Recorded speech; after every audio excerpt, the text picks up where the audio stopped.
right, well, talk to me about tone because it seems like we always come back to this. We can't get away from it. We don't want to get away from it because tone is amazing and it's beautiful.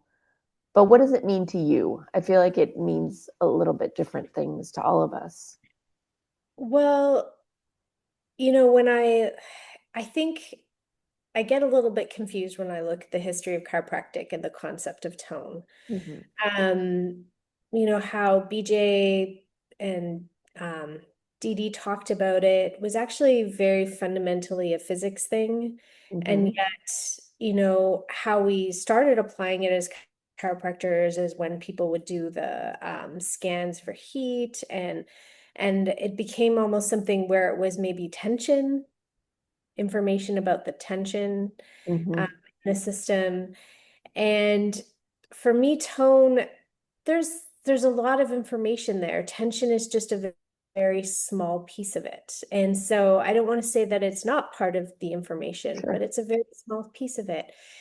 And I think what's really interesting about tone is that it's really coming from a standpoint of if we just think of it as tension, that's a very like binary computing kind of way of looking at it, where there's like ones and zeros. It's just Mhm, is there or isn't kind of thing. And the reality is that tone is a much more quantum thing. So what I mean by quantum is that we can have instead of just a one or a zero, we can have an infinite possibility, infinite set of possibilities of information within that. And so tone is really something that we can use to access information. And so the more that we become comfortable with actually palpating from that perspective or connecting from that perspective, I think people experience tone in different ways. For me, sometimes you see it across the room, sometimes you feel it under your hands. Everybody just has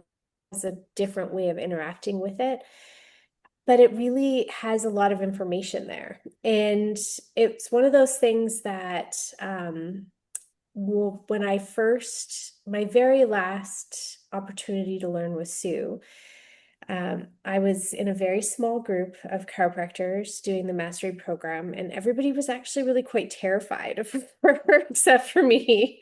And so I really took the opportunity to put myself into the fire. And she pushed me in a way that sort of opened the door a little bit more to how much information's there. And I feel like, I mean, we all often, once we get to a certain stage in our learning of BGI, are able to put our hands on things and kind of sometimes get hit with the concept of, I feel like this is an emotion here, or it brings an emotion about within ourselves that we know isn't about what we're experiencing, mhm, but that it's something that system under our hands is processing.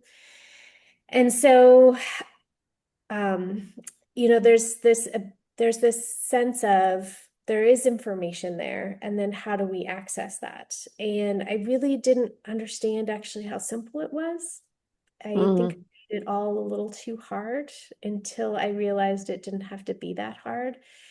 And when I started looking at how do I bring this information and find the intersect in my hands with looking at the concepts that we have from homotoxicology or biotherapeutic drainage, which is really using botanicals and homeopathics to drain the system of toxins.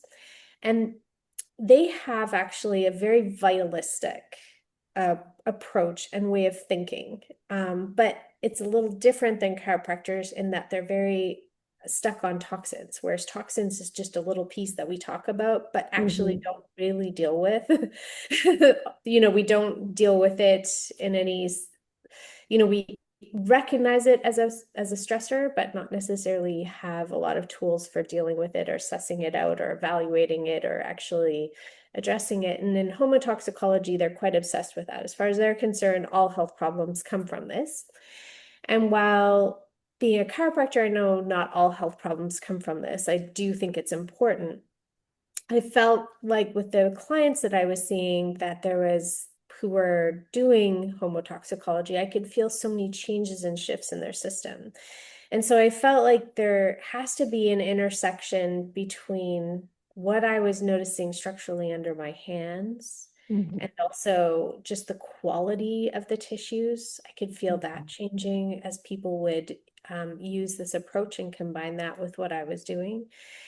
And so I felt like there was an intersection in all of that information between what we do hands-on as chiropractors, and then also when we start using that kind of methodology where in toxicology, they're trying to prescribe homeopathics that actually potentiate the enzymatic systems of the body and of the cells and help the cells actually excrete toxins. And so that's where tone started to take an evolution for me, in that I started working on creating a hands-on workshop as to how to look at how chiropractic interfaces with this concept of the body's detoxification systems and the pathways with which it does that.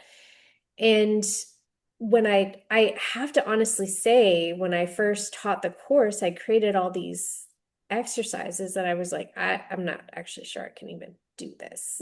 Like, I just was like, but these seem like a cool thing to play with. So we went ahead and did that. Thankfully, there was a few brave souls who showed up for that, and we just had a lot of fun playing with all of that for the weekend. And it turned out all of us had no problem doing all of those exercises. And but really, what I took away from that more than anything wasn't so much that, oh, there's such an interesting structural distortion change, like there's a change around the liver or around the kidneys or whatever. It was more that we could get so much information from the tone contained within a track that it was actually quite astonishing. And we could really tease that out. And we could tease out even how important that information was and how that was potentially affecting the cell specifically at a very microscopic level, but then also the body on a more macroscopic level. So coming back to that sense of fractals in the system as well. So yeah, so tone really took a change for me in terms of just actually being this field of information that we can Mhm. access.